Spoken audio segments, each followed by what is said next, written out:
اور آدھا ایمان صبر میں ہے۔ اللہ پاک قرآن پاک میں فرماتا ہے وَسَيَجْزِي اللَّهُ الشَّاكِرِينَ،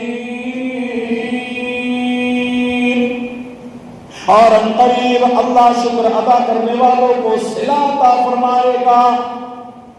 قرآن کریم کی روشنی میں جزا صرف آخرت میں ملنے والے ثواب کو نہیں کہتے، بلکہ دنیا میں اعمال کا جو پھل ملتا ہے وہ بھی جزا ہے، اور آخرت میں جو پھل نصیب ہوگا وہ بھی جزا ہے۔ اللہ پاک نے فرمایا ہم قریب جزا عطا فرمائیں گے، ہم قریب جزا عطا فرمائیں گے۔ کسے؟ سوال پیدا ہوتا ہے کسے؟ تو فرمایا شکر گزاروں کو، فرمایا شکر گزاروں کو جو شکر ادا کرتے ہیں۔ باب مدینۃ العلم یعنی علم کے شہر کے دروازے، مسلمانوں کے چوتھے خلیفہ سیدنا علی المرتضیٰ شیر خدا کرم اللہ تعالی وجہہ الکریم فرماتے ہیں نا ان النعمت موصولۃ بالشکر والشکر متعلق بالمزید فلن ينقطع المزید من اللہ حتى ينقطع الشکر من البعد۔ بے شک شکر، بے شک نعمت شکر کے ساتھ بندی ہوئی ہے، نعمت شکر کے ساتھ بندی ہوئی ہے، اور شکر بڑھوتری کے ساتھ جڑا ہوا ہے۔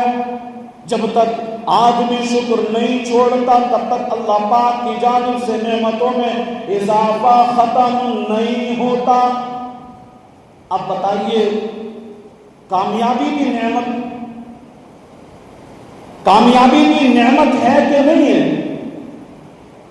جب بندہ کوئی کامیاب ہوتا ہے تو ہم اور آپ یہی کہتے ہیں اور اس کو مبارکباد کہتے ہیں، دیتے ہیں کہ بھئی مبارک ہو کہ تم نے ہاسپٹل چالو کر لیا، بڑی کامیابی حاصل کر لی تم نے۔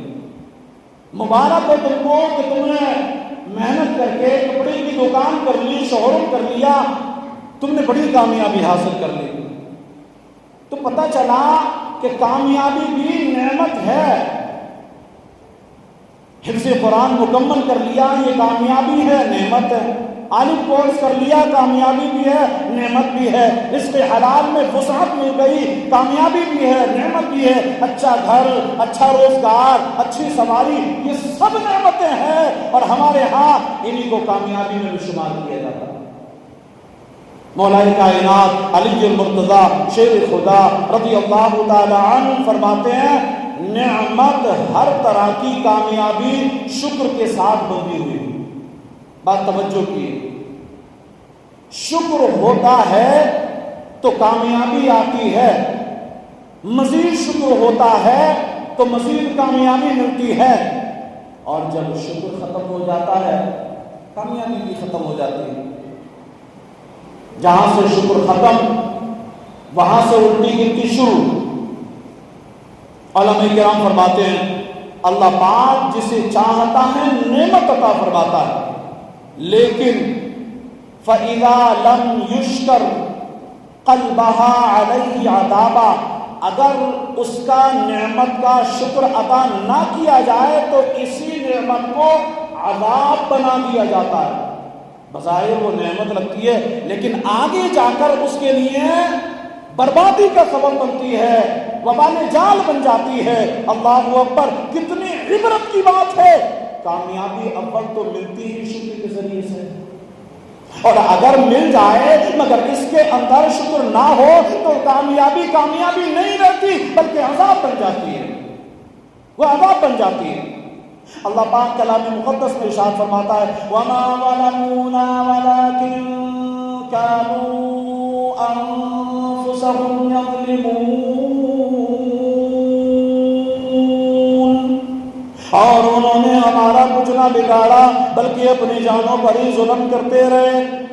یعنی بنی اسرائیل جنہیں بڑی بڑی کامیابیوں سے نوازا گیا، تورات شریف ان کے لیے اتاری گئی، فرعون پر غلبہ انہیں بخشا گیا، مصر کی حکومت انہیں عطا کی گئی، حضرت موسیٰ علیہ السلام کی غلامی کا شرف انہیں بخشا گیا، منصلبہ ان کے لیے اتارا گیا، کیسی کیسی کامیابیاں اور نعمتیں انہیں عطا کی گئیں، مگر انہوں نے ناشکری کی، انہوں نے ناشکری کی، شکر ادا نہیں کیا تو ان کی نعمتوں کو عذاب میں بدل دیا گیا، ذلت و رسوائی ان کا مقدر بنا دی گئی۔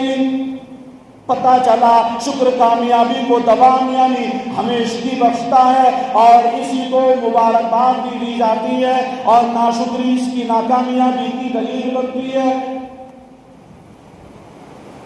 حضرت کعب الاحبار جو پچھلی آسمانی کتابوں کے بھی عالم ہیں اور قرآن کریم کے بھی عالم ہیں، بہت زبردست عالم دین گزرے ہیں، فرماتے ہیں اللہ پاک جب کسی بندے پر دنیا میں نعمت فرماتا ہے پس وہ بندہ شکر کرتا ہے اور اللہ پاک کے حضور عاجزی اور انکساری رکھتا ہے، اور فرمایا إِلَّا أَعْطَاهُ اللَّهُ نَفَعَهَا فِي الدُّنْيَا وَرَفَعَ لَهُ بِهَا دَرَجَةً فِي الْآخِرَةِ۔ اس شکر گزار کو دو انعام ملتے ہیں، ایک انعام دنیا میں سے اس نعمت کا فائدہ پہنچتا ہے، دوسرا آخرت میں بھی شکر کی بدولت درجہ بڑھا دیا جاتا ہے، اور فرمایا وَمَا أَنْعَمَ اللَّهُ عَلَىٰ عَبْدٍ مِّن نِّعْمَةٍ فِي الدُّنْيَا فَلَمْ يَشْكُرْهَا لِلَّهِ وَلَمْ يَتَوَاضَعْ بِهَا لِلَّهِ۔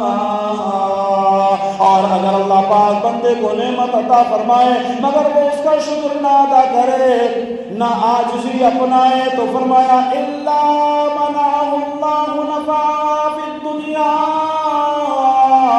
وَفَتَحَ لَهُ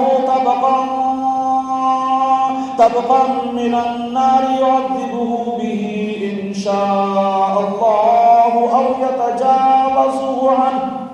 اور اللہ پاک دنیا میں اس نعمت کا فائدہ روک لیتا ہے اور آخرت میں بھی اس کے لیے جہنم کا ایک طبقہ کھول دیا جاتا ہے۔ اللہ پاک کی مرضی، چاہے تو عذاب دے اور چاہے تو اس کو معافی عطا فرما دے، یہ اللہ پاک کی مرضی ہے۔